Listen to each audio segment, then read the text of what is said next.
Everyone, आप सभी का स्वागत है आपके अपने यूट्यूब चैनल में जिसमें आप पढ़ने वाले हिंदी के ऐसे प्रश्न जो आपकी किसी भी परीक्षा में पूछे जाते हैं। तो उन्हीं प्रश्नों को लेकर उपस्थित हूँ आप लोगों के सामने।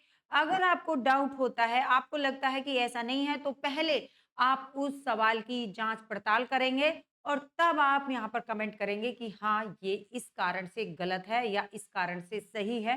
तो हम आपके प्रश्नों से और आपके आंसरों से सहमत होंगे। ठीक है? चलिए तो देखते हैं, अपने प्रश्नों की तरफ बढ़ते हैं। क्या प्रश्न है? निम्नलिखित में से कौन-सा संयुक्त स्वर नहीं है, पूछा गया है। तो बच्चे देखिए, शिक्षक या शिक्षार्थी जो भी है, दोनों को बराबर ही मेहनत करनी पड़ती है और शिक्षार्थी से ज़्यादा शिक्षक को ही पढ़ना पड़ता है। ठीक है? चलिए, तो संयुक्त स्वर की बात करते हैं तो सबसे पहले आपको जानना होगा स्वर। तो जो स्वर है ना, तो कितने हैं? आप कहेंगे स्वर 11 होते हैं। ठीक है? स्वर कितने? 11 होते हैं। अब इनको डिवाइड किया गया था, तो सबसे पहले आप पढ़ते थे कि एक होता था इसके अंतर्गत, क्या बोलते हैं जिसे आप, कि भई हर्ष होता था और दीर्घ होता था। लेकिन इनको अब ऐसे विभक्त किया कि मूल स्वर, क्या रखा गया? मूल स्वर रखा गया। अब मूल स्वर की बात करें तो ये मूल में क्या आ जाता है? तो आप कहेंगे आ, ई, उ और री। ठीक है? जी। लेकिन अगर इससे पहले की बात करें ना, तो मूल स्वरों की अगर पूछते हैं तो पहले मूल स्वर 10 थे। ठीक है? और मौखिक रूप से पूछते थे तो कितने हैं? तो आप कहेंगे 11, और लिखित रूप से कितने थे? 13 थे। तो ये सभी चीज़ें पढ़ते-पढ़ते इस तरफ बँटे हुए हैं। अब मूल स्वर हो गया ये, इसके बाद में क्या आता है? तो आप कहेंगे इन सब के बाद में आता है जिसे आप बोलते हैं दीर्घ। ठीक है? दीर्घ स्वर। अब दीर्घ स्वर में आप जब शुरुआत करते हैं ना, तो आपकी पूरी इतनी कहानी जाएगी कि आप यहाँ कहेंगे दीर्घ में बड़े-बड़े रखेंगे, है ना? आ, ई, उ, ठीक है? अब आ, ई, उ इतना रखा। अब दीर्घ के अंतर्गत ही आना है, यानी कि द्विमात्रिक के अंतर्गत आना है, लेकिन इस तरह से उन्होंने रखा कि इसको ऐसे कर दिया है कुछ। क्यों कर दिया? अभी बताते हैं। ठीक है? ये हो गया। क्लियर है? जी। अब होने को अगर आप दीर्घ स्वर का जब जवाब देंगे ना, दीर्घ स्वर से प्रश्न आएगा तो आप दीर्घ इन सब में से बता सकते हैं। कब? जब और ऑप्शन ना हो। किस तरह का ऑप्शन? देखिए, जब ऑप्शन इस तरह से ना हो कि इनको बोला जाता है सजातीय स्वर। सजातीय स्वर। समझे बात को? ये बोले जाते हैं सजातीय स्वर, क्योंकि ये समान वर्णों से मिलकर बने हैं। और इनको बोला जाता है विजातीय स्वर। विजातीय स्वर। अब कई प्रकार से प्रश्न बनता है। विजातीय स्वर। दूसरा इनको बोला जाता है संयुक्त स्वर। तो ऐसे भी पूछा जाता है। अब आप ये कहने लगो नहीं जी, ये तो विजातीय हैं, संयुक्त नहीं बोलेंगे, तो ऐसा हो सकता है? इनको ही विजातीय और इनको ही संयुक्त स्वर बोला जाता है। अब दोनों को ही बोला जाता है ना। अब अगर इनमें से एक ऑप्शन को रख के पूछे कि ये दो द्विमात्रिक हैं, द्विमात्रिक स्वर है कि नहीं है, तो आप कहेंगे कि नहीं कहेंगे? आप कहेंगे ना हाँ है, दीर्घ है ये। चलिए, तो सभी है। ठीक है? अब हर तरह से प्रश्न बनता है तो सभी के जवाब देखने होते हैं। कितने टाइप के प्रश्न बनने लगे हैं आजकल, है ना? चलो, अब आगे बात करते हैं। आगे इसमें दे रखा है कि क्यों है, तो सजाती इसलिए अभी बताया। ये बनते हैं समान वर्णों से मिलके, यानी कि आ प्लस आ मिलके ये बड़ा आ हो जाता है। ठीक है? ई प्लस ई मिलके ये क्या हो जाता है? बड़ी ई हो जाता है। और उ प्लस उ मिलके क्या हो जाता है? बड़ा ऊ हो जाता है। तो समान वर्ण मिलके बने, इसलिए ये सजातीय स्वर कहलाए। ठीक है? जी। दूसरी बात, ये विजातीय क्यों है? विजातीय है क्योंकि ये 2 जो वर्णों से मिलके बने हैं ना, दोनों वर्ण अलग-अलग हैं इसलिए। इसलिए इनको क्या बोला गया? संयुक्त स्वर, 2 अलग वर्णों से मिलके बने हुए। अब किससे मिलके बने हुए? इसकी भी जाँच कर लीजिए अभी, आ जाइए। एक ही बात करते हैं, ठीक है? एक ही बात करते हैं तो आ प्लस में ई, ठीक है? ए बन गया। बड़े ए की बात करिए, क्या कहोगे? तो आ प्लस में ए बराबर बड़ा ए हो गया। ठीक है? ओ की बात करो, तो क्या कहोगे? आ प्लस में उ बराबर ओ हो गया। और बड़े ओ की बात करिए आओ के लिए, तो आ प्लस में ओ बराबर अ हो गया है। इस तरह से। तो ये असमान वर्ण है, यानी कि दोनों अलग-अलग हैं। ठीक है? इसलिए इनको विजातीय बोला जाता है। संयुक्त इसलिए बोला जाता है क्योंकि संयुक्त किए गए हैं, 2 वर्णों से मिलके बने इसलिए संयुक्त कहलाए हैं। ठीक है? जी। चलिए, आगे आ जाएँ। अब सवाल पूछ रहा था संयुक्त स्वर नहीं है, तो जो संयुक्त नहीं है, अब बच्चे बताइए संयुक्त किसे कहेंगे? तो जो विजातीय स्वर हैं उन्हीं को संयुक्त कहेंगे। तो अब देखो, क्या ये विजातीय है? आप कहेंगे हाँ जी, है ना? ये बताइए ये विजातीय है? आप कहेंगे हाँ जी। ये विजातीय है? हाँ जी। ये जो सी ऑप्शन ऊ लिखा है, यही क्या है? तो आप कहेंगे ये समान वर्णों से मिलके बना है, यानी छोटा ऊ मिलके बना है बड़ा ऊ। तो ये सजातीय है, ये संयुक्त स्वर नहीं है। तो क्या कहेंगे? सी ऑप्शन आपका राइट हो जाएगा। आगे चलें, कोई दिक्कत? कोई दिक्कत नहीं? चलिए, आगे बढ़िए। किस स्वर के उच्चारण में दीर्घ स्वर से भी अधिक समय लगता है? तो ये तो देखो नॉर्मल परिभाषा हो गई। जब आप पढ़ते हैं इस स्वर को कौन-सी लैंग्वेज में? तो जब पढ़ते हैं स्वर को कुछ इस तरह से कि दीर्घ स्वर से भी अधिक समय लेता है, यानी कि जो हमारे स्वर होते हैं, वो क्या हैं? तो आप कहेंगे ह्रस्व, ठीक है? ह्रस्व स्वर, दूसरा दीर्घ स्वर, दीर्घ स्वर और ये है मात्रा के आधार पे। किसके आधार पे है ये? मात्रा के। कोई उच्चारण के आधार पे है, कोई मात्रा के आधार पे है। ये आपको ध्यान रखना होगा। तो ये मात्रा के आधार पे है यहाँ पे सवाल। अब ये लिख नहीं रहा है, इसका कोई मतलब नहीं निकलता।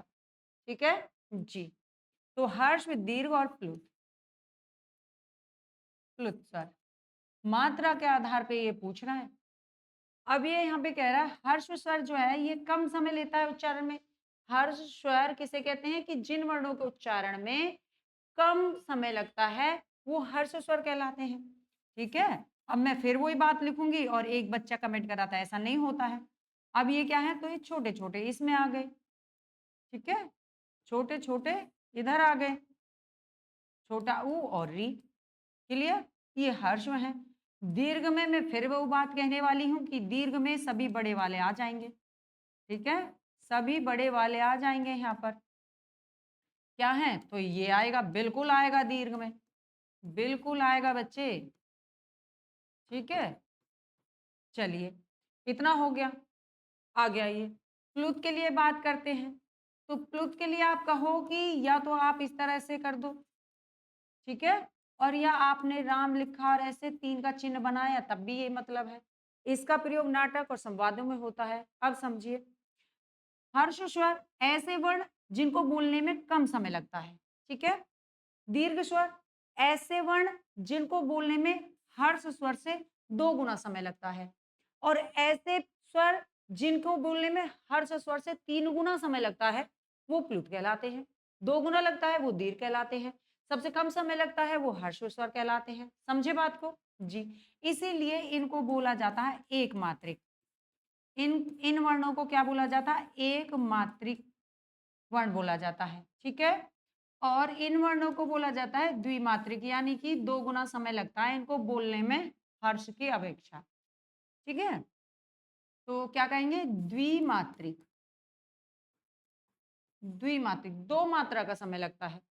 प्लुत को आप कहेंगे त्रिमात्रिक का समय लगता है। इनके उच्चारण में हर्ष स्वर की अपेक्षा कितना समय लगता है? 3 गुना। 3 मात्रिक बोला जाता है। समय कितना लगता है? तो आप कहेंगे 3 गुना समय लगता है। ठीक है? इसको आप कह सकते हैं यहाँ पर कितना? 2 गुना समय लगता है। किससे? इससे।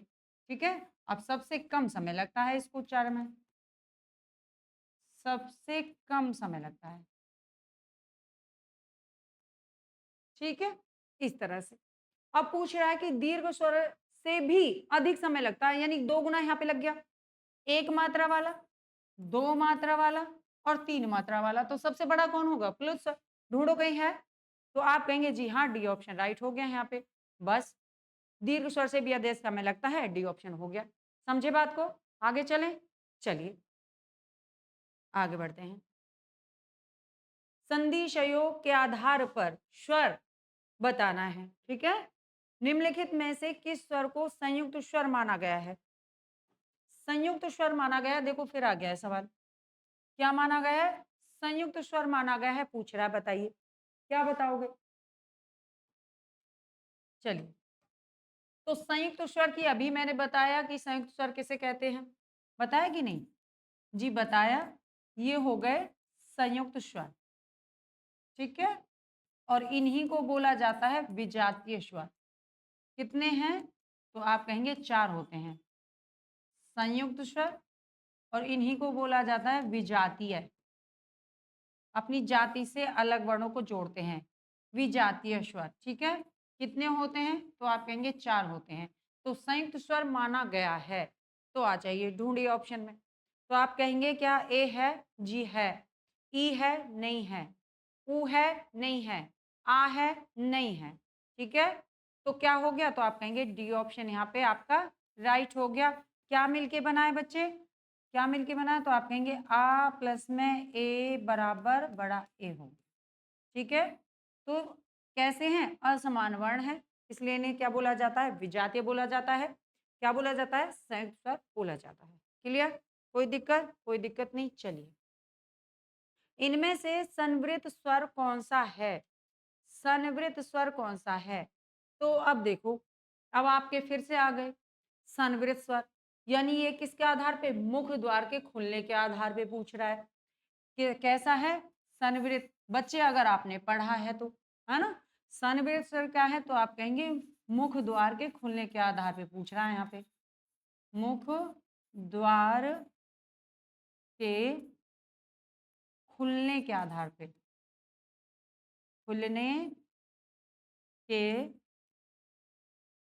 आधार पर। ठीक है जी?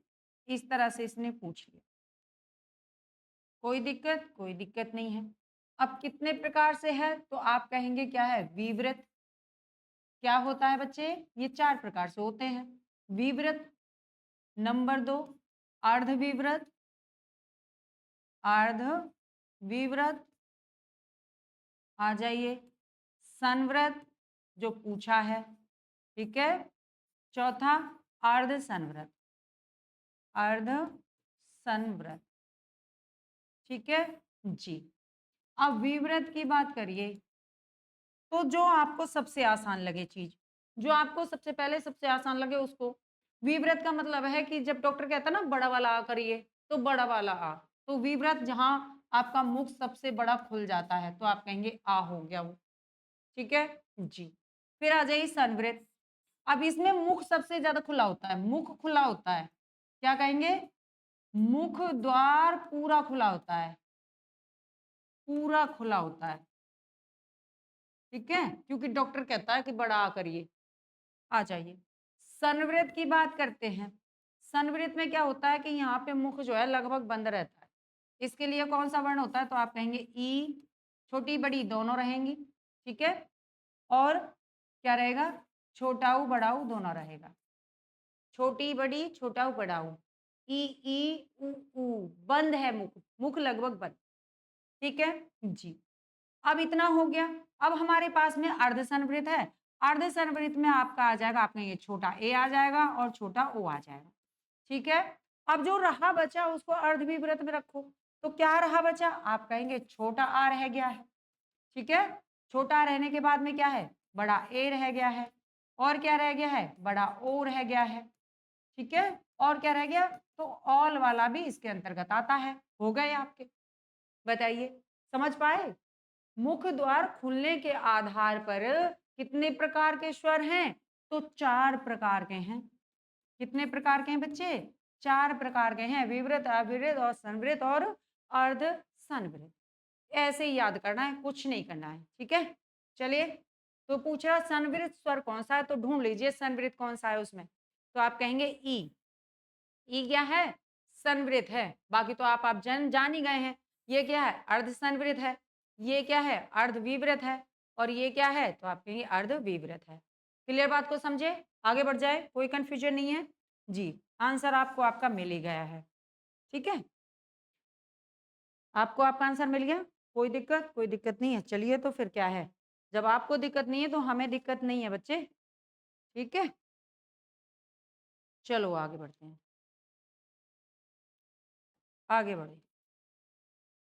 हाँ जी, यहाँ से आप अपना देख लेंगे वही जो अभी बताया था। वही चीज़ है, आप यहाँ पे देख सकते हैं, स्क्रीनशॉट ले लेंगे। मुख द्वार खुलने के आधार पर स्वर के कितने प्रकार हैं? तो स्वर के 4 प्रकार हैं, अभी आपको बताया। ठीक है? कौन-कौन से हैं? तो आप कहेंगे विवृत है, अर्धविवृत है, अर्धसंवृत है और संवृत है। क्लियर? जिन स्वरों के उच्चारण में मुख द्वार पूरा खुला होता है, जैसे बड़ा आ, याद रखेंगे, कैसे याद रखेंगे? डॉक्टर वाला बड़ा विवृत, जहाँ विवृत हो जाए। अर्धविवृत, मुख द्वार आधा खुला रहता है। ठीक है? अर्धविवृत कह रहा है ना, तो मुख द्वार आधा खुला है, वृत्त छोटा बन रहा है, आधा बन रहा है, जिसमें आपके क्या आ जाएँगे, ये ऑल वाला है बच्चे। छोटा आ, बड़ा ए, ऑल वाला औ, ठीक है? 4 हो गए। अर्धसंवृत की बात करें, जिन स्वरों के उच्चारण में मुख द्वार आधा बंद रहता है, क्या है उसके अंतर्गत? तो आप कहेंगे ए है और ओ है, ठीक है? संवृत के अंतर्गत जिन स्वरों के उच्चारण में मुख द्वार लगभग बंद सा रहता है, उच्चारण करके देख लेना, ई, उ, ऊ। ई, उ, ऊ, ठीक है? चलिए, आगे बढ़े? तो ये तो आपकी सुविधा के लिए था, आप पढ़ लेंगे। आ जाइए, अभी पढ़ा था, तुरंत जवाब देने का कष्ट करें। अर्धविवृत स्वर बताइए, अर्धविवृत स्वर बताइए, अभी तुरंत पढ़ा था बच्चे। अर्ध में क्या आता है? अर्ध में कौन-कौन से आते हैं? अभी पढ़े थे, क्या पढ़ा था? छोटा आ पढ़ा था, क्या पढ़ा था? बड़ा ए पढ़ा था, क्या पढ़ा था? बड़ा औ पढ़ा था, क्या पढ़ा था? ऑल वाला, ऑयल वाला पढ़ा था ना? ढूँढ लीजिए अर्धविवृत का।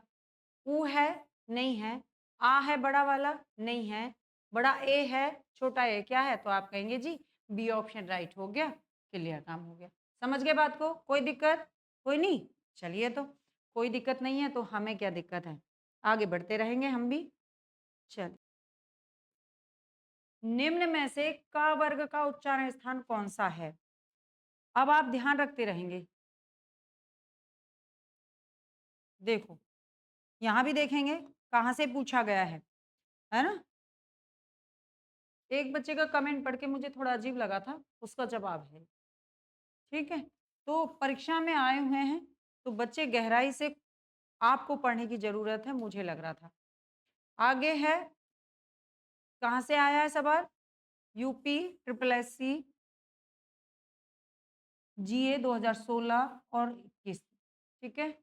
जी, चलिए तो, अब पढ़ लेते हैं सवाल को। का वर्ग का उच्चारण स्थान बताइए। तो जब बात करते हैं ना वर्ग की, वर्ग में उच्चारण स्थान की, तो सबसे पहले आपको क्या समझना होता है? आपको ये पता होना चाहिए कि वर्ग आता किसके अंतर्गत है। वर्ग किसके अंतर्गत आता है? हाँ जी, कलर कुछ ऐसे हो रहे हैं हमारे। चलो, देखो, तो व्यंजन, व्यंजन की बात होनी है यहाँ पे, ठीक है? और व्यंजन को बाँटा गया है वर्गों में, व्यंजन को बाँटा गया है वर्गों में, ठीक है? तो व्यंजन को 5 वर्गों में बाँट दिया है, कितने में? 5 वर्गों में बाँटा है, क्लियर? जी। अब देखो यहाँ पे भी बात खड़ी हो गई थी, कि अगर हम बात करते हैं मूल व्यंजनों की, हम बात करते हैं किसकी? मूल व्यंजन, तो कितने हैं? तो आप कहेंगे 33, ठीक है? जो हम पढ़ते ही हैं।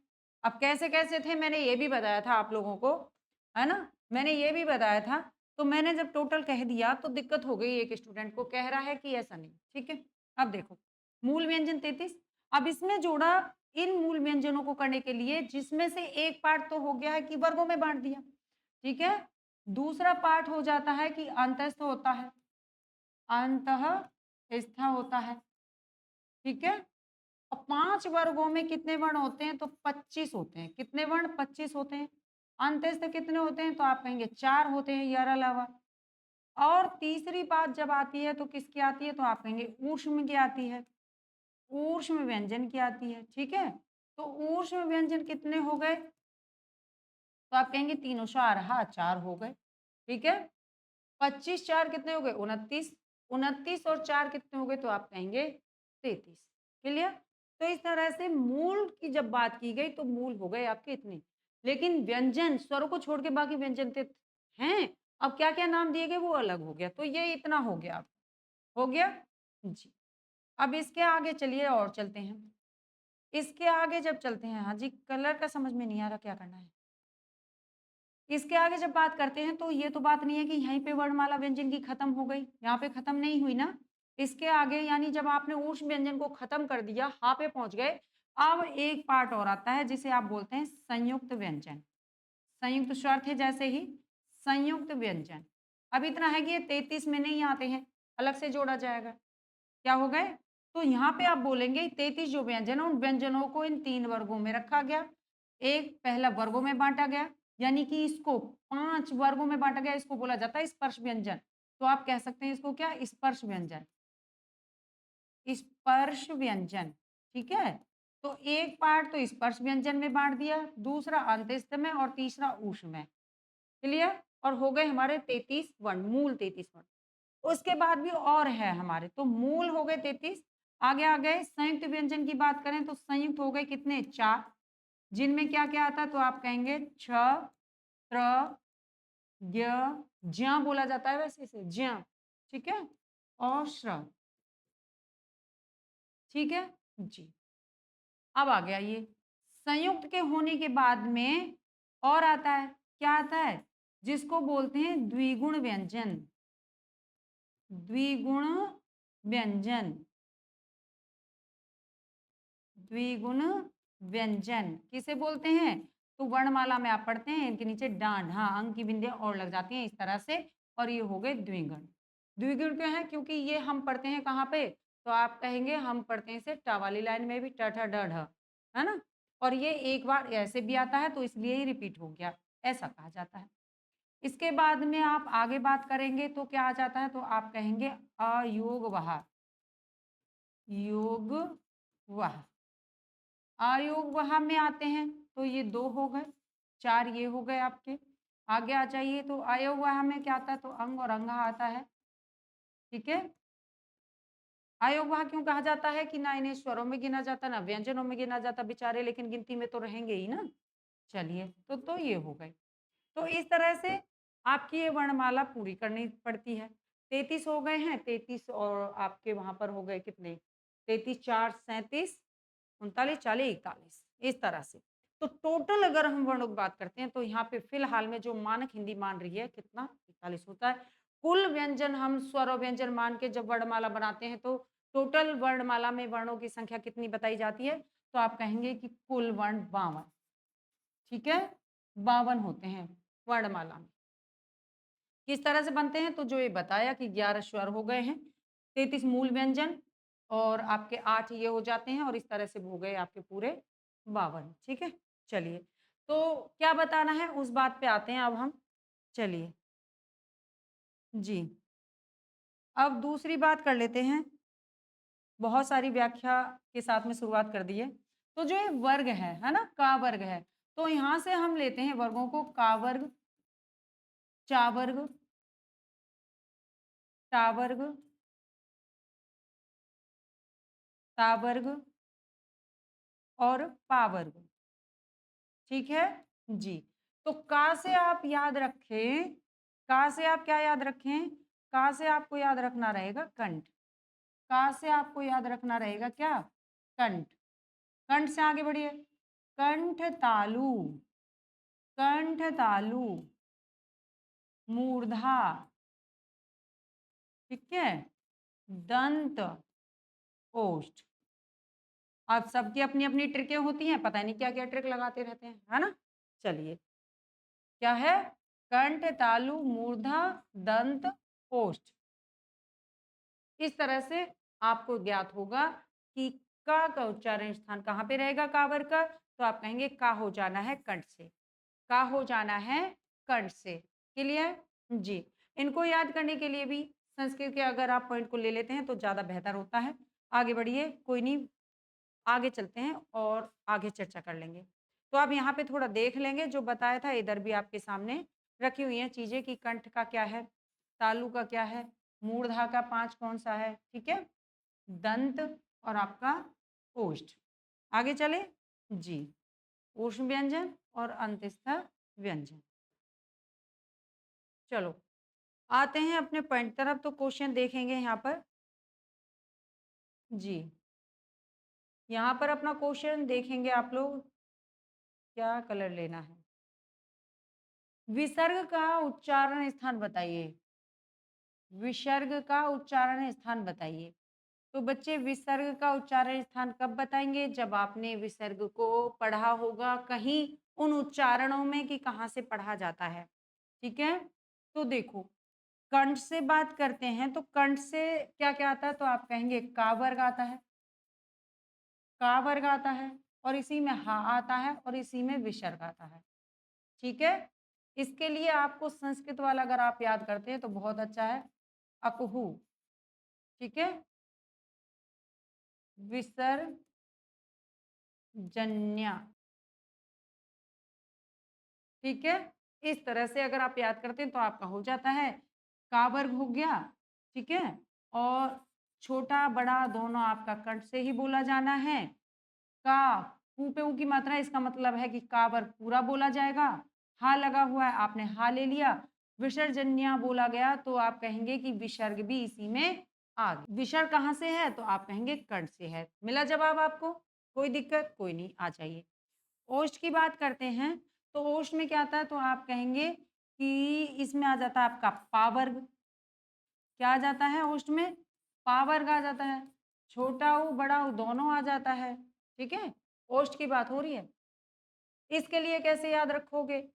इसके लिए आपको याद रखना रहेगा उपू ध, एक सेकंड,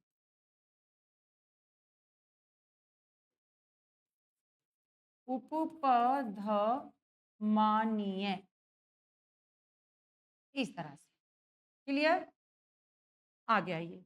तालव्य के लिए बात करिए। तालव्य की बात करते तो क्या होगा? तो आप कहेंगे क्या-क्या आ जाएगा? तो आप कहेंगे चा वर्ग।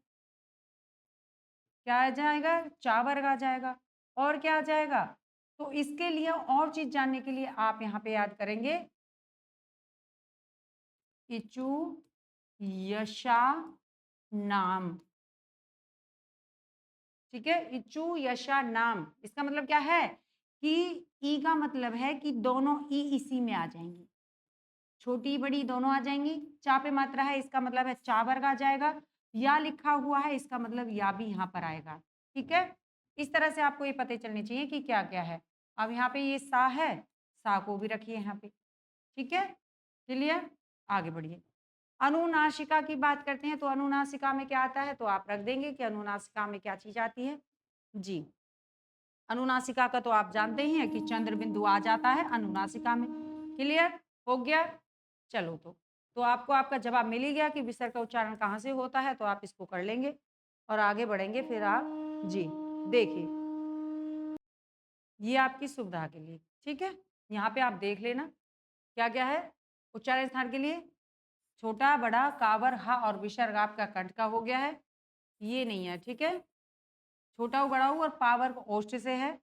छोटी, बड़ी दोनों और चावर या और शा आपका तालव्य से हो जाएगा। स्पर्श व्यंजन के पंचम वर्ण अंग आपका अनुनासिका के अंतर्गत आ जाएगा। अब देखो यहाँ पे आप देख लेना, ठीक है? कैसे कंठ ध्वनियाँ कौन सी हैं? तो आ, बड़ा, अंग, का। क्लियर? जी, आगे आ जाओ। तालव्य, तालव्य ध्वनि में तो कौन-कौन सी है? आप जानते हैं, अभी बताया था, आप क्लियर करेंगे। मूर्धन्य में जी, मतलब ये दिक्कत ना करें कि ये चीज़ नहीं आएगी, ठीक है? अच्छा, यहाँ पे ये आ जाइए दंत के लिए। ये रा यहाँ से हटाएँगे, रा आपका यहाँ पर आएगा, ठीक है? ऋतु रसाणाम। दंत में ता वर्ग है और ला सा आने वाला है। ओष्ठ में आपके ये आ जाएँगे, जी बिल्कुल, ठीक है? ओष्ठ में। कंठ तालव्य में ये आ गया और कंठोष्ठ में आपका ये आ गया। क्लियर? ये हो गया आपका। कोई दिक्कत? कोई दिक्कत नहीं, चलिए आगे बढ़ते हैं। जी। हाँ जी, वो तो नासिक के वर्ण हैं। ठीक है? ये तो नासिक के वर्ण था अंग का। अंग क्या है? नासिक वर्ण। ठीक है? जी। चलिए, कंठ देखिए, कंठ तालव्य दीर्घ स्वर वर्ण का उदाहरण बताना है कंठ तालव्य के लिए। कंठ तालव्य के लिए बताना है। शुरू से शुरुआत करते हैं चीज़ का। देखो, सबसे पहले आप अपनी वर्णमाला को ही लीजिए और शुरू करेंगे कंठ से। कंठ, तालु, मूर्धा, दंत, ओष्ठ, ठीक है। अब क्या है, तो आप यहाँ पे कहेंगे क्या दे रखा है, कंठ, कंठ तालु, ठीक है, कंठोष्ठ, और एक होता है दंतोष्ठ, ठीक है जी। अब देखिए, अब क्या करना है, कंठ के लिए आपने बात की, तो कंठ के लिए क्या है, तो कंठ में आप कहेंगे का वर्ग, ठीक है, का वर्ग। तालु के लिए तो आप कहेंगे चा वर्ग। मूर्धा के लिए का, चा, टा, ता, पा, यही तो हैं सारे। कंठ तालु के लिए बात करोगे तो कंठ तालु किससे है, तो ये बात आपको समझनी रहेगी कि जैसे कंठ प्लस में तालु मिलके बना, ठीक है। तो कंठ में क्या आता है, तो आ वाला कोई भी पॉइंट आने वाला है। कंठ तालु मीन्स है कि क्या चीज आई है, तो आप कहेंगे कंठ तालु का मतलब है कि आ प्लस में ई बराबर ए बना है। यहाँ पे ए और बड़ा, ये दोनों ये वाले, तो ये क्या हो गए हैं, कंठ तालु हो गए हैं। क्या हो गए, तो आप कहेंगे ये कंठ तालु है, ठीक है। कंठ ओष्ठ है, तो कंठ प्लस में ओष्ठ है, तो क्या होगा, अभी बताया कि कंठ प्लस में ओष्ठ मिलके है, यानी ऐसे वर्ण जो कंठ से उच्चारित होते हैं जैसे आ, और ओ से ओष्ठ से उच्चारित होता है यानी कि ऊ होता है, क्या बनते हैं, ओ बनते हैं। ओ बनता है और क्या बनता है, आओ बनता है। क्लियर, तो आपने यहाँ पे क्या लेना है, तो आप कहेंगे यहाँ पे ओ और आओ दोनों हो जाएगा इसमें, ठीक है। दंतोष्ठ की बात करते हैं तो वाह होता है दंतोष्ठ। वाह का उच्चारण दांत और ओष्ठ दोनों से मिलकर होता है। क्लियर, अब ये ना कहना जी ये क्या कर दिया, क्योंकि ये हो गया इससे, और ये जो बनता है आपका ये वाला, तो आप कहेंगे ये आ प्लस में ओ आओ होता है, ठीक है। ये बनता है ऐसे। आगे चलें, चलिए। अब यही पूछ रहा है कंठ तालव्य के लिए बता दीजिए, तो कंठ तालव्य में कौन कौन सा आ रहा है ये देखो, तो आप कहेंगे ये छोटा है बड़ा दोनों, तो आप यहाँ पे रख देंगे ये रहा, ठीक है। क्लियर, कोई दिक्कत, कोई दिक्कत नहीं, आगे बढ़ें। चलिए, तो आपको आपका आंसर मिल गया होगा। हाँ जी, चलो ए के लिए अब देखो, यहाँ पे देख सकते हैं, हाँ यहाँ पे देख लीजिए, यहाँ पर देख लीजिए, ए स्वर का उच्चारण स्थान कंठ तालव्य, ओ आओ का उच्चारण स्थान कंठोष्ठ, छोटा बड़ा दोनों लिए उनका उच्चारण स्थान ओष्ठ है। आ छोटा बड़ा का उच्चारण स्थान कंठ हो गया है, ठीक है। यहाँ पे देख लो, छोटी बड़ी का उच्चारण स्थान तालु और री का उच्चारण स्थान मूर्धा हो गया। क्लियर जी, चलिए आगे बढ़ते हैं। जिह्वा के आधार पे स्वर कितने प्रकार के होते हैं, जिह्वा के आधार पे पहले पढ़ रहे थे मुख द्वार के आधार पे, अब की बार नंबर किसका है, जिह्वा के आधार पे। तो जिह्वा के आधार पे बताइए कितने प्रकार के होते हैं, तो चलिए देखते हैं जिह्वा के आधार पे कितने प्रकार के होते हैं, ठीक है। तो जिह्वा के आधार पे बात करेंगे तो ये होते हैं आपके जो बोले जाते हैं अग्रस्वर, अग्रस्वर, नंबर 2 मध्यस्वर, और तीसरा होता है पश्य स्वर, पश्य स्वर। क्लियर जी, ऐसे भी रख सकते हो इस चीज को कि जैसे ये आपकी जिह्वा है, दिख रहा है क्या, ये जिह्वा है, ठीक है। तो ये वाला भाग है अग्र, ठीक है, और ये जो भाग है इसको बोला जाता है मध्य, और यहाँ जो पीछे वाला हिस्सा होता है इसको बोला जाता है पश्चिम। तो जब इन वर्णों का उच्चारण किया जाता है तो पूछ रहा है कि जो जिह्वा है,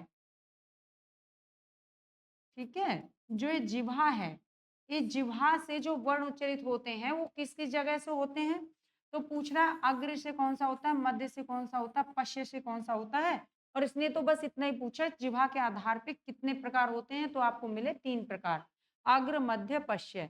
तो बी ऑप्शन यहाँ पे राइट हो जाएगा आपका। क्लियर, लेकिन हमें और भी जानना है, हमें क्या करना है बच्चे, हमें थोड़ा और भी जानना है। क्या जानना है, तो जो अग्र से उच्चारित होते हैं वर्ण वो कौन कौन से हैं, कलर मेरे समझ में नहीं आ रहे, मैं किससे लिखूं? ठीक है, तो जो अग्र स्वर है वो कौन कौन से हो जाएंगे? तो आप कहेंगे ई, ठीक है, ई ई ए आगे से बोले जाते हैं ये, जिह्वा के आगे के हिस्से से, इससे बोले जाते हैं, ठीक है जी। मध्य की बात करते हैं तो मध्य में बोला जाता आ, ठीक है। जिह्वा का जो आगे का हिस्सा है, जिह्वा का जो आगे का हिस्सा है, इससे आपकी दोनों ई बोली जाती हैं और ए बोले जाते हैं। ई और ए आए, ई आए और ए आए, ठीक है।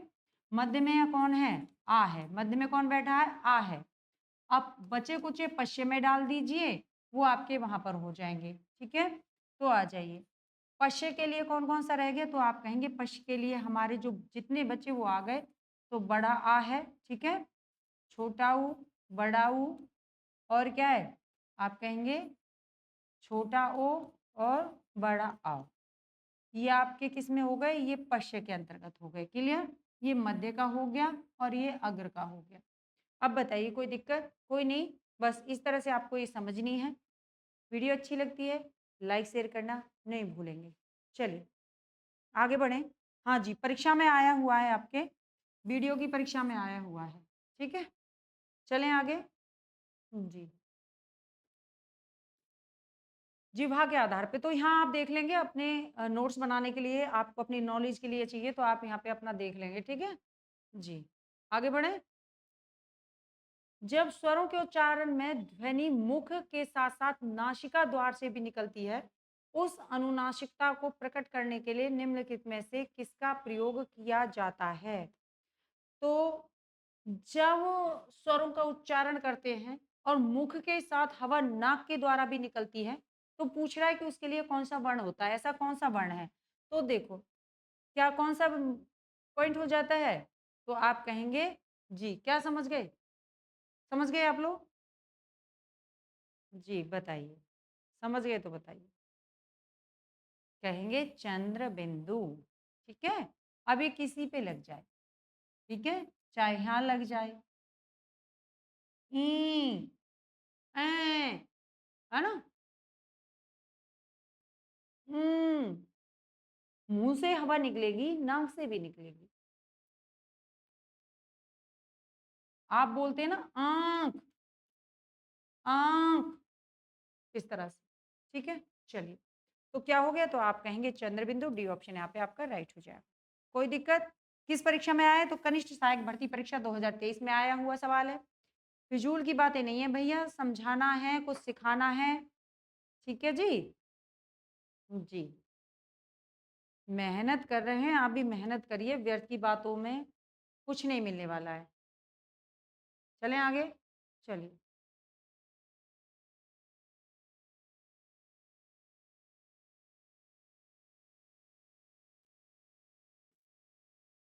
जिनकी ध्वनि केवल मुख से निकलती है वे हैं वृत्ताकार स्वर, अनुनासिक स्वर, संवृत स्वर, निर्नुनासिक स्वर। जिनकी ध्वनि केवल मुख से निकलती है, जिनकी ध्वनि केवल मुख से निकलती है। जी,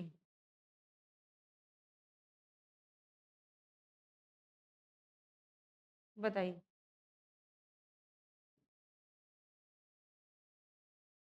वृत्ताकार स्वर, संवृत स्वर, अनुनासिक स्वर या निर्नुनासिक स्वर? बताओ।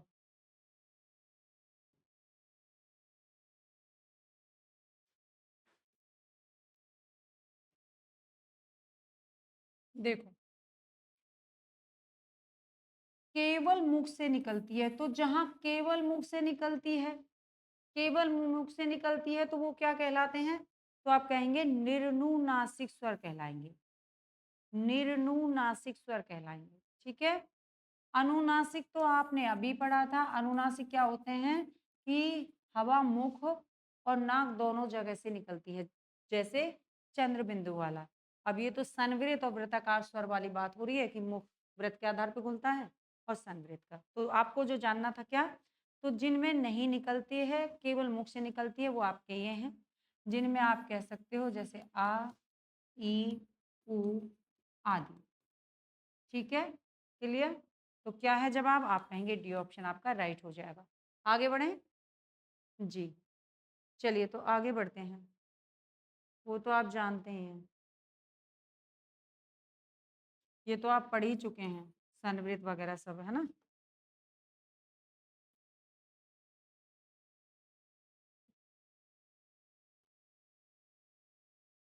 देखिए, क्या दे रखा है? कह रहा है ओठों की आकृति के आधार पर निम्नलिखित में से कौन आवृतमुखी स्वर? ओठों की आकृति के आधार पे स्वर के प्रकार होते हैं 2। अब कितने चल रहे हैं स्वर के प्रकार, पता है आप लोगों को? कितने चल गए हैं? तो एक होता है जो इसने बता दिया आपको, आवृत मुखी, जिसमें मुख वृत्त की तरह नहीं होता है। यानी होठ जो हैं आपके, वो वृत्त की तरह नहीं होते हैं। यानी ये वृत्त की तरह मुख खुलेगा, नहीं खुलेगा यहाँ पर। ठीक है? जी। और एक होता है जो वृत्तमुखी होते हैं। क्या होते हैं? व्रतमुखी। अब व्रतमुखी है तो इसका मतलब है यहाँ पर होठ जो है वो आपका वृत्त की तरह खुलेगा। क्लियर? जी। अब क्या है यहाँ पर समझने वाली बात, अब समझने वाली बात ये है कि अवृतमुखी में आएगा क्या? तो आप कहेंगे छोटा आ, बड़ा आ, छोटी ई, ठीक है? बड़ी ई, ए, ए, ए। क्लियर? अब ये पूछेगा आपसे, अब ये बताइए तो वृतमुखी में कौन-कौन से आएँगे? ठीक है?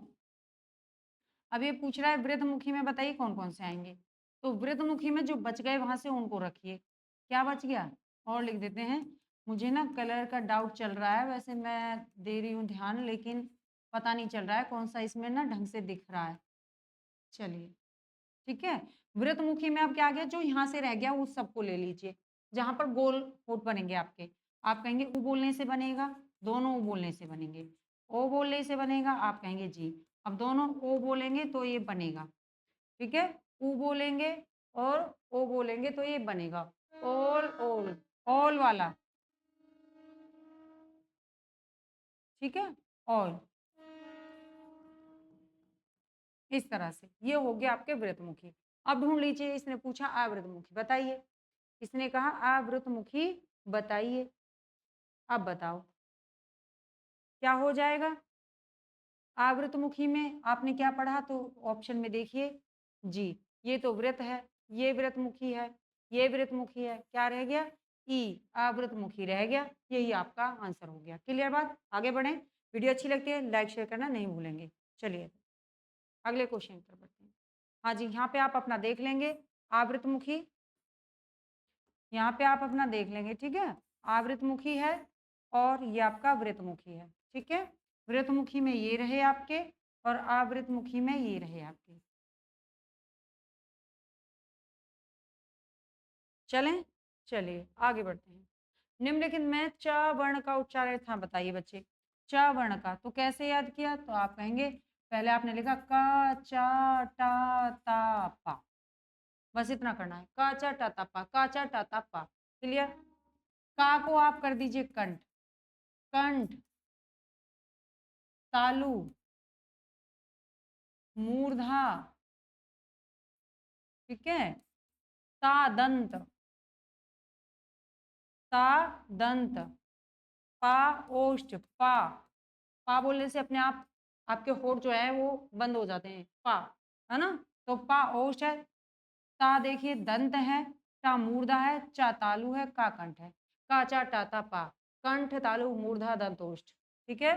कंठ तालु मूर्धा दंत ओष्ठ। आ जाइए। क्या है? चावर्ग पूछा है, तो चावर्ग क्या हो गया? आप कहेंगे तालव्य हो गया। बी ऑप्शन आपका राइट हो गया। क्लियर? आगे बढ़ें? चलें? चलें। त्रिवेणी शब्द में त्र बना है वर्णों के योग से। किन वर्णों के योग से बना है ये पूछ रहा है।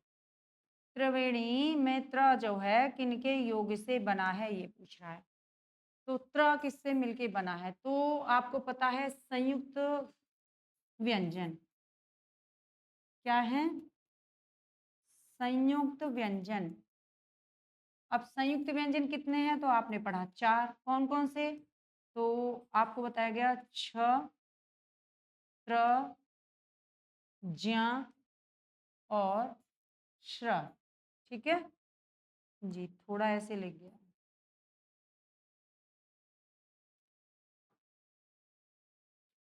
क्या है? श्र। अब आ जाइए, क्या करना है? ये छ है, छ। क्या बोलते हैं? क्या बोलेंगे इसे? कहते हैं ना कक्षा, कक्षा, कक्षा। तो क श, क श, तो किससे मिलके बना है? आप कहेंगे का प्लस में सा से मिलके बना है छ। कक्षा, कक्षा, कक्षा। ठीक, ता की बात करिए। क्या है? त्र है, त्र, त्र, त्र, ता, रा, ता, रा। किससे? ता प्लस में रा से। अब इन पे हलंत रहेगा, इन पे हलंत रहेगा। ठीक है, चलिए। क्या है? ज्ञा। क्या बोल रहे हैं? ज्ञा, ज्ञान नहीं, ज्ञान। ज्ञान नहीं, क्या? ज्ञान, ज्ञान। तो क्या कहोगे? ज प्लस में य, ज्ञान। ठीक है, आ जाइए। क्या है? श्र, श्र, श्र, श्र। क्या है? श्र है। क्या करोगे? तो आप कहोगे सा प्लस में रा हो जाता है। क्या करना है? श प्लस में रा। क्या बन गया? श्र। बस इस तरह से, इस तरह से करना है। किसका पूछा है तो आप कहेंगे त्रा का पूछा है तो ता प्लस में रा आ जाएगा। जी, हलंत होना बहुत जरूरी है। अब अगर दोनों में ये हलंत लगा रहा है ना तो यहाँ पे आ होना चाहिए था। अगर रा में भी हलंत लगाए तो यहाँ पे आ होना चाहिए था, नहीं है तो ये नहीं है।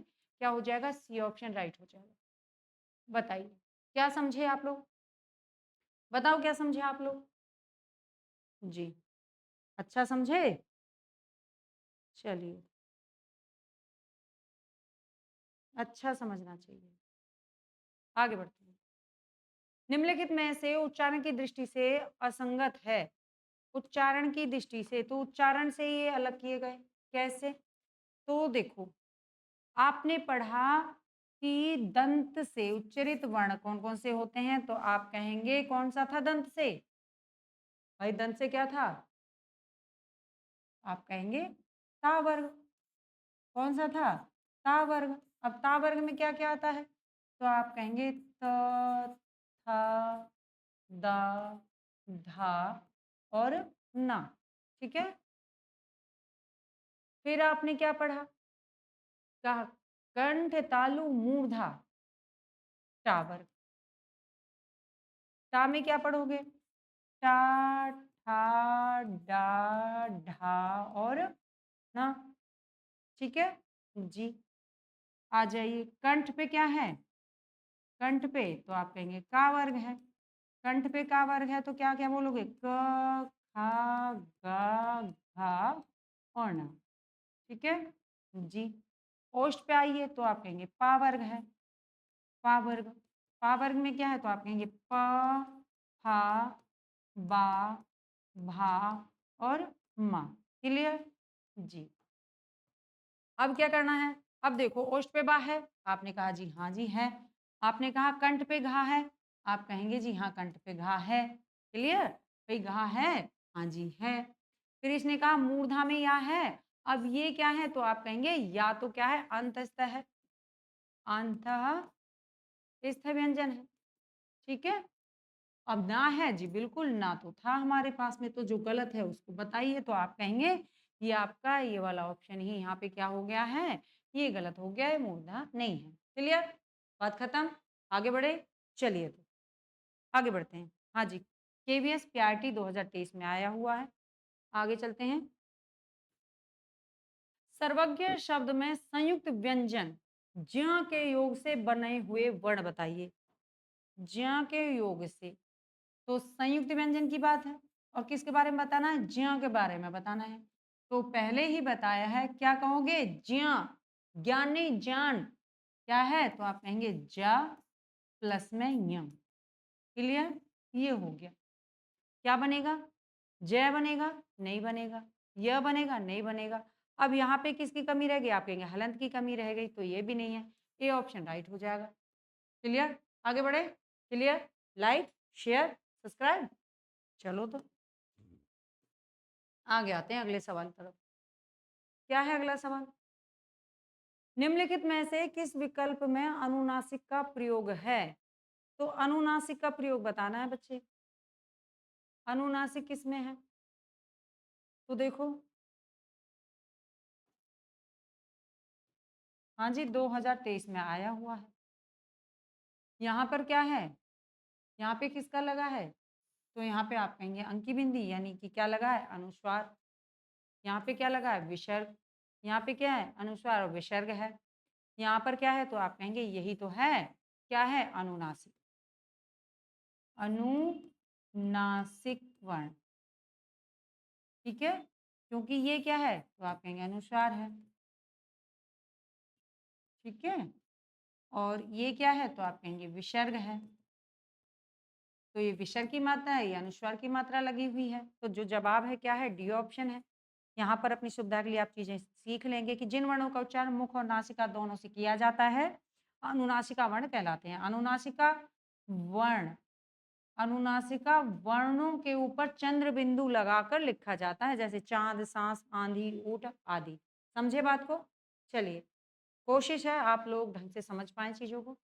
संयुक्ताक्षर व्यंजन निम्नलिखित में से कौन से हैं? अब बच्चे देखो, अब इसने बस संयुक्ताक्षर इस तरह से रखा, क्या बताओगे कि संयुक्त व्यंजन कौन-कौन से हैं? तो आप तो जानते ही हैं संयुक्त व्यंजनों को, क्या जानते हैं? आप कहेंगे छ, त्र, ज्ञ और श्र। ठीक है? जी, ढूँढ लीजिए। तो आप क्या ये है? आप कहेंगे नहीं है। ये हैं, आप कहेंगे तीनों शारहा ऊष्म है। क्या है बच्चे? ऊष्म व्यंजन है ये। ठीक है जी? ये अंतस्थ व्यंजन है। क्या है? यर अलावा अंतस्थ व्यंजन है। क्लियर? जी। अब ये सब मिलके बने हैं, तो सही क्या है? आप कहेंगे छ, त्र, ज्ञ और श्रा। ये ऑप्शन आपका राइट हो जाएगा। संयुक्त व्यंजन क्यों है? क्योंकि 2 वर्णों से मिलकर बने हैं। आगे चलें? चलिए। हाँ जी, वीडियो के लिए एग्ज़ाम में आया हुआ सवाल है। चलो, मूर्धन्य अल्पप्राण अघोष वर्ण का उदाहरण कौन-सा है? मूर्धन्य अल्पप्राण। अब बताओ, मूर्धा क्या है? तो आप कहेंगे क, च, ट, त, प, कंठ, तालु, मूर्धा, है ना? तो टा जो वर्ग है, वो मूर्धन्य के अंतर्गत आता है। ठीक है? का और चा वर्ग। तो ता चा किस में आ गया? तालु में आ गया। ठीक है? टा किस में आ गया? तो आप कहेंगे मूर्धा में आ गया। ठीक है? यार अलावा अब ये क्या है? ये अंतस्थ के अंतर्गत आता है। अंतस्थ के अंतर्गत आता है। ठीक है? और दा किस में आता है? तो आप कहेंगे दंत के अंतर्गत, ता, था, दा, दंत के अंतर्गत आता है। तो क्या रह गया मूर्धा में? आप कहेंगे टा वर्ग रह गया। तो टा को लेंगे, क्या है? अल्पप्राण अघोष वर्ण का उदाहरण है। ठीक है बच्चे? अब अल्पप्राण अघोष, अब अल्पप्राण क्या है? तो आप कहेंगे कि हमारे जो वर्ग हैं, जो 5 वर्ग बाँटे गए हैं, वो क्या कहलाते हैं? एक अल्पप्राण, एक महाप्राण, एक अल्पप्राण, एक महाप्राण। ठीक है? चलिए, आगे बात करेंगे इनके बारे में। तो ये रहा, आप यहाँ पे थोड़ा देख लेंगे। क्या है कि अल्पप्राण प्रत्येक वर्ग का पहला, तीसरा और 5वां वर्ण क्या कहलाता है? अल्पप्राण व्यंजन कहलाता है। ठीक है? कैसे? अब देखो, ये थोड़ा पूरा नहीं लिखा है, हम बताते हैं। क्या करना है देखो, आपका जो इस तरह से लिखा है ना ये अल्पप्राण, तो आपके जो वर्ग हैं का, अब मैं पूरा नहीं लिखूँगी, ठीक है? इतना जान लीजिए आप यहाँ पर। का, खा, गा, घा और अणा। ठीक है? 5 हो गए। अब का वर्ग, चा वर्ग, टा वर्ग, ता वर्ग और पा वर्ग। तो सभी अपना-अपना आएगा इसमें 5-5। ठीक है? सभी आएँगे। इन सभी के लिए, इन सभी के लिए आपको याद रखना रहेगा ये वाला। ठीक है? तो अल्पप्राण क्या है? पहला, तीसरा, 5वां। तो ये है अल्पप्राण। अल्पप्राण पहला, तीसरा अल्पप्राण और 5वां अल्पप्राण। अब हर वर्ग का है, यानी कि का वर्ग का, चा वर्ग का, टा वर्ग का, ता वर्ग और पा वर्ग। पहला अल्पप्राण, दूसरा महाप्राण रहेगा बच्चे। सब चीजें साथ में ही समझ लो। दूसरा क्या रहेगा? ये महाप्राण। ठीक है। यहाँ पे दूसरा और क्या कहोगे, चौथा महाप्राण वर्ण होता है, महाप्राण। ठीक है जी। पहला, तीसरा, पांचवा अल्पप्राण वर्ण होते हैं हर वर्ग के, और दूसरा, चौथा महाप्राण होते हैं हर वर्ग के वर्ण। क्लियर जी। अब देखो आगे और समझते हैं चीजों को। अब ये अल्पप्राण हो गया। अब इसने क्या कहा, अब इसने कहा अघोष, और बताइए अघोष। तो अघोष किसे कहते हैं, तो आप जोड़ के रखेंगे अघोष को आ से, अघोष आ से जोड़ेंगे। अब पहले पहले इसमें ना दो अघोष होते हैं, घोष बोलो या अघोष बोलो, ठीक है। पहले पहले हर वर्ग का पहला और दूसरा जो वर्ण होता है वो अघोष होता है, बाकी तीनों इसमें अब सघोष वर्ण रहेंगे, सघोष। ठीक है, सघोष, सघोष, घोष और सघोष।